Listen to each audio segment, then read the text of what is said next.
Prieš 80 metų šiame pastate Laisvės aikštėje kompozitorius Mykolas Karka įkūrė muzikos mokyklą. Po 4 metų mokykla persikėlė į šį pastatą Sodų gatvėje. Laikui bėgant keitėsi mokyklos pavadinimas ir vadovai.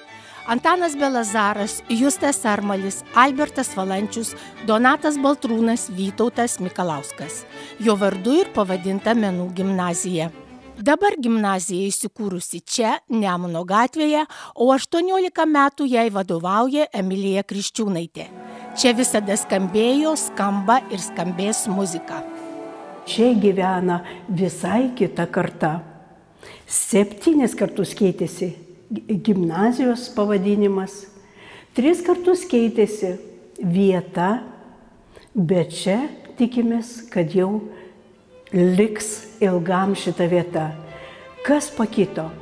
Jeigu pirmoji laida buvo 6 studentai, tai šiai dienai per 80 metų yra baigę 6161 absolventas. Visi sukūrė savo sėkmės istorijas, savus pasirinkimus, savo kelią meninį, vadybinį, administracinį ir visos specialybės, tiek pučiamieji, tiek liaudies instrumentai, tiek dainavimas, chorvedžiai, pianistai ir nauja atsikūrusi visiškai nauja specialybė garso režisūra jau dabar skleidžia savo patirtį Lietuvoje ir ne tik. Kasdien į gimnaziją ateina 400 mokinių ir 80 mokytojų. Jie išsiskirsto kas į bendro ugdymo pamokas, kas į dailės ar muzikos skyrius. Ir gimnazija suskamba. Kuo įvairiausia muzika sklinda iš visų kampų, chorai dainuoja, muzikantai groja, styginių pučiamųjų orkestrai repetuoja.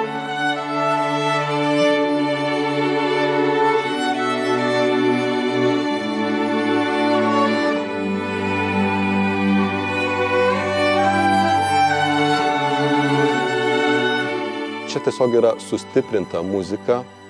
Jie turi daugiau teorinių paskaitų, solfedžio paskaitų. Žinoma, manau, kad šioje mokykloje yra tikrai žymiai, gal tegul nesupyksta kiti, bet daugiau profesionalių žmonių, tos srities žmonių, kurie ir padeda ugdyti kiekvieną vaiką.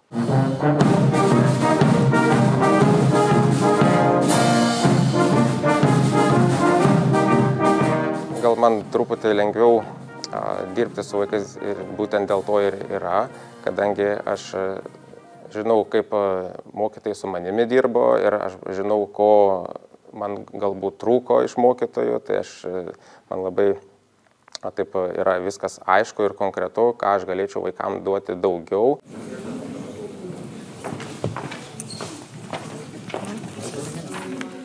Merginos.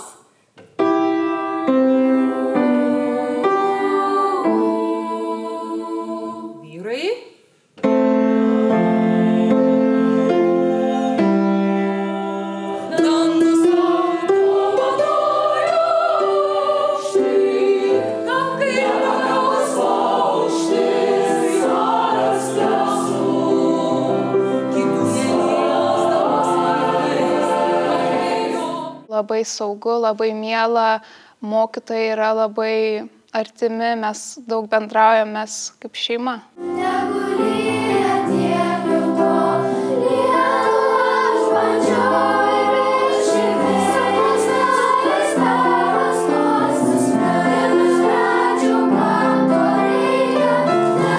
Dainuoti chore gal ir smagiau, tačiau išmokti groti muzikos instrumentų geriau kartu su mokytoju.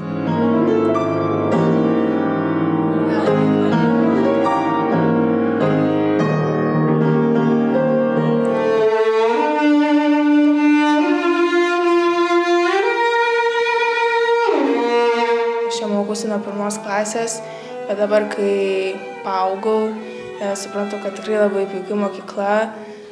Visi mokytojai, visi viską supranta, tikrai visi padės, jeigu kas. Jie yra labai asmenybės, su kiekvienu praktiškai dirbama visą laiką atskirai ir mes dirbame, ne vien tik tai kalbame ir, kaip sako, apie smuikelį kaip groti, bet ir paliečiame visokius kitokius klausimus. Labiausiai vaikai nori išmokti groti pučiamaisiais instrumentais, tačiau populiarumu nenusileidžia fortepijono, klasikinio pramoginio dainavimo specialybės. Į šį sąrašą netikėtai įsispraudė kanklės.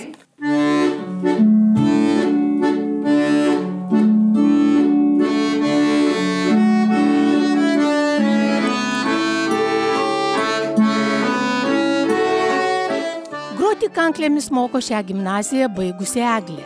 Gimnazijos vizitinė kortelė ne tik pamokos, bet ir įvairūs konkursai, projektai.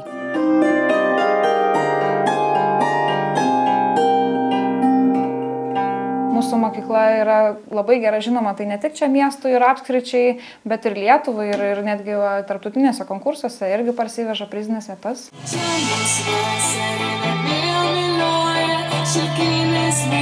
Čia gimnazistų norai nepraslysta pro vadovų ausis.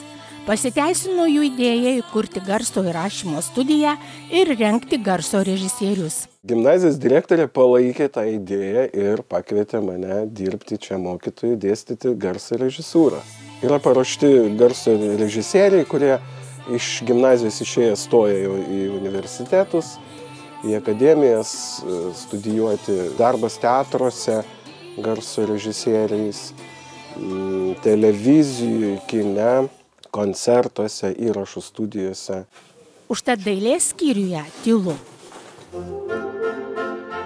Girdėti tik mokytojų balsai, pieštuko girgždėjimas, teptuko šiurenimas. Čia karaliauja menas, pasitikėjimas ir laisvė. Tai irgi yra meno dalis save išreikšti savo stilium. Kaip einant į meno mokyklą, man tai yra meno dalis būti savim.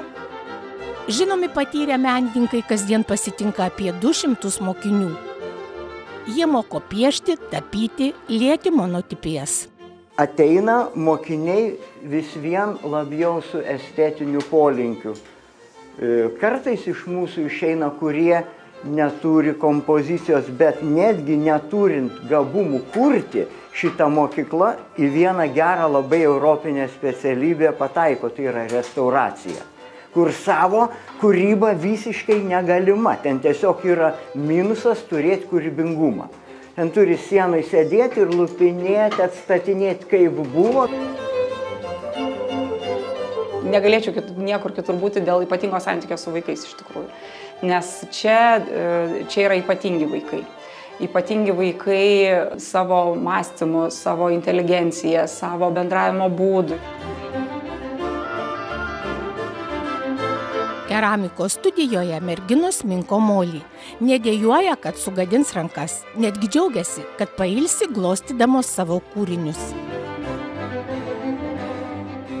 Labai gerai yra tas toks atsipalaidavimas tarp pamokų. Galbūt muzikantams šiek tiek sunkiau, bet mums dailininkam tai tikrai labai faina ir labai malonu. Emociškai pailsi. Tiek daug nepervargsi grįžęs po pilnos dienos. Turi būti gerai technologiškai pasiruošęs, pažinti tą amatą ir, aišku, būti labai kūrybingas ir išskirtinis. Gimnazija pilna išmanių dalykų. 3D spausdintuvas, sukuriantis piešinį erdvėje, o klasėse išmaniosios lentos ir grindys. Ant jų galima viską daryti. Ir futbolą žaisti, ir pagroti, ir žvaigždės paskaičiuoti, žemynus prisiminti. Todėl mums šitos grindys padeda kartojimui. O šiaip ir smagu, ir kitaip nesėdėti suole, ne su rankom rašyti, o su kojom dirbti. Fainiau yra nulaipyti, o nesėdėti suolose. Kas laukia menų gimnazijos, kokia jos ateitis? Turime daug lūkesčių. Vėlgi, galvojame apie naują programą, šokių programą, nes mes turime baleto studiją. Mes turime lūkestį didžiulį atnaujinti, parengti naują programą studijai smuiko raktas ir pieštuko, tai ankstyvasis muzikinis arba dailinis ugdymas.